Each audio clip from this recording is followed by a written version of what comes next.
Casos de uso. Un caso de uso es un conjunto de escenarios que tienen una meta en común. Un escenario es la secuencia de acciones e interacciones o la secuencia de pasos para realizar una tarea realizada por los usuarios en un sistema. Es importante remarcar que UML es un lenguaje de modelado para especificar o para describir métodos o procesos.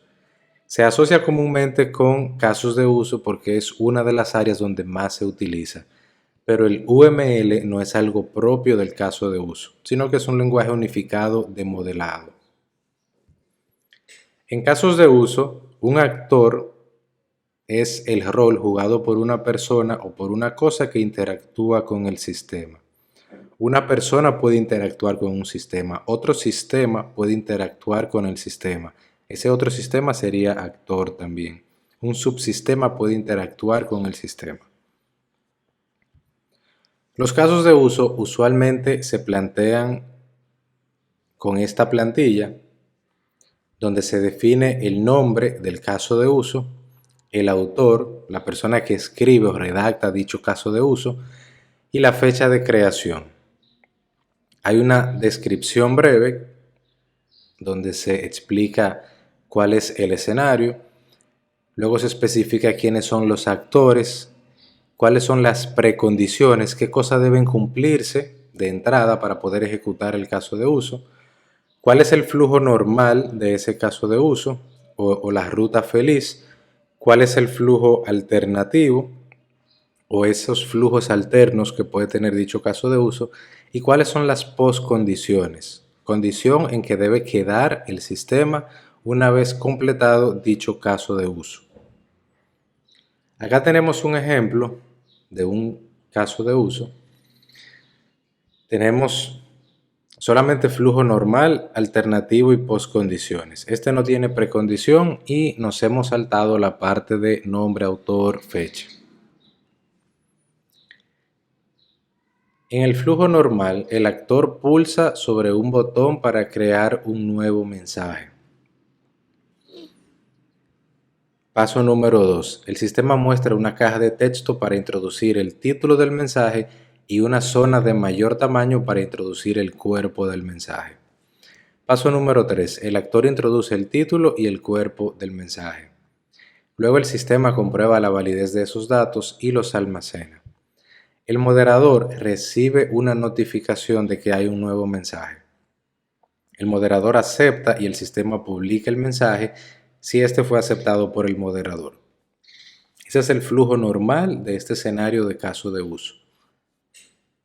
En el flujo alternativo, el sistema, en el punto o paso 4, donde comprueba la validez de los datos, si comprueba que los datos no son correctos, avisa al actor y le permite que los corrija. Y en el último paso, el moderador rechaza el mensaje, de modo que el mensaje no es publicado sino devuelto al usuario. La postcondición sería que el mensaje haya sido almacenado y publicado en el flujo normal. Ahora bien, podemos notar acá que en el flujo normal, más que plantear una necesidad del usuario, se están dando soluciones. El paso 2 dice: el sistema muestra una caja de texto para introducir el título del mensaje y una de mayor tamaño para introducir el cuerpo del mensaje. Esto es parte de la solución. La necesidad como tal es que un usuario pueda publicar un mensaje en el foro y que un administrador o moderador pueda recibir ese mensaje y aprobarlo o rechazarlo. La necesidad es el qué es lo que se necesita, no el cómo. Aquí se está planteando parte del cómo, de cómo se va a resolver eso. Entonces, esa ya es parte de la solución, que es una de las principales diferencias entre historias de usuario y caso de uso.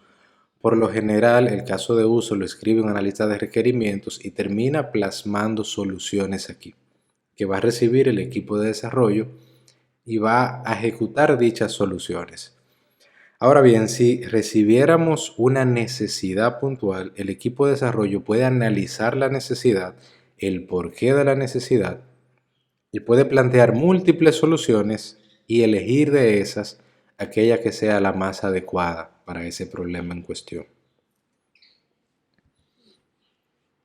Esta es la representación de manera gráfica, en lenguaje unificado de modelado, de ese caso de uso. Tenemos un foro web. Esta línea indica los límites del sistema. Todo lo que esté dentro de ese recuadro está dentro del sistema. Los actores están fuera porque son factores o actores externos que interactúan con dicho sistema. Tenemos asociación de caso de uso con actor que se da a través de esta línea. Tenemos un actor que es un usuario autenticado que puede crear un nuevo mensaje, que es el caso de uso que vimos hace un momento. Ese mensaje va a pasar a un moderador que tiene un caso de uso de aprobar o rechazar mensaje y acá se hace una asociación. Se crea el mensaje, ese mensaje se aprueba o se rechaza. El moderador también puede ver la lista de mensajes pendientes. Cada funcionalidad termina siendo un caso de uso, que tiene un flujo principal y que tiene uno o más flujos alternativos. Si el mensaje es aprobado, pues simplemente se publica en el sistema. Si no es aprobado, se le devuelve al usuario y el usuario puede volver a modificarlo y volver a mandar su mensaje.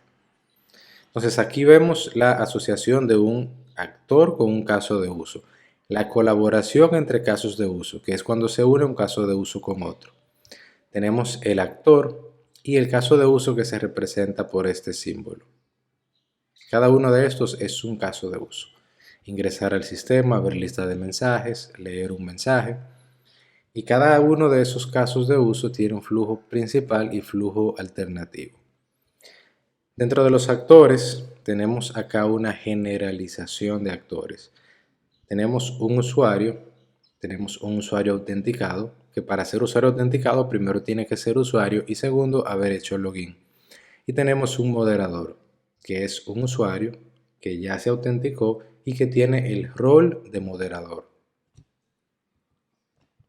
Acá vemos otros elementos relacionados a la representación gráfica de los casos de uso, que son el include y el extend, que sirven para heredar o extender la funcionalidad de un caso de uso. Ese tipo de elementos hay que tratar de evitarlo porque tienden a ser muy confusos. Esto se da cuando yo tengo un caso de uso que ejecuta, por ejemplo, 3 pasos y tengo un segundo caso de uso que inicia a partir de esos 3 pasos ya ejecutados por otro caso de uso. Es como una relación de herencia. Algunas consideraciones importantes. Cada actor y cada caso de uso deben tener un nombre único. Acá tenemos un actor, tenemos un caso de uso. Imprimir reporte de ventas. Yo no puedo tener otro caso de uso que tenga el mismo nombre, imprimir reporte de ventas. Los actores deben tener nombres o iconos representativos. Este icono representa a un actor y puede tener acá una descripción o un nombre que sea representativo. Si es un usuario, si es un moderador, etc. El nombre de un caso de uso debe indicar acción y ser conciso. Y para eso vamos a utilizar un verbo en infinitivo más un predicado. Verbos en infinitivo son todos aquellos que terminan en ar, er, ir y expresan una acción. En este caso, imprimir. Yo no diría imprime, porque imprime es, el sistema imprime, ok, pero es la acción como tal de imprimir. Más un predicado que es esta parte de acá que dice reporte de ventas. Imprimir reporte de ventas. Loguearme en el sistema. Exportar reporte. Generar contabilidad. Generar nómina, etc. Debemos mantener el mismo nivel de abstracción en todos los casos de uso. Un caso de uso puede ser tan abstracto o tan específico como se desee. Podemos agregar mucho texto para complementar, podemos agregar muchas explicaciones del caso de uso. Sin embargo, si tenemos varios casos de uso, todos deben tener el mismo nivel de abstracción. O todos son muy genéricos o todos son muy detallados. Pero yo no puedo detallar uno y otro dejarlo de manera genérica. Debe estar ordenado visualmente para evitar el cruce de líneas cuando se grafica, para que pueda seguirse la línea de qué cosa está relacionada con cuál. Y evitar el uso complejo de relaciones de extensión.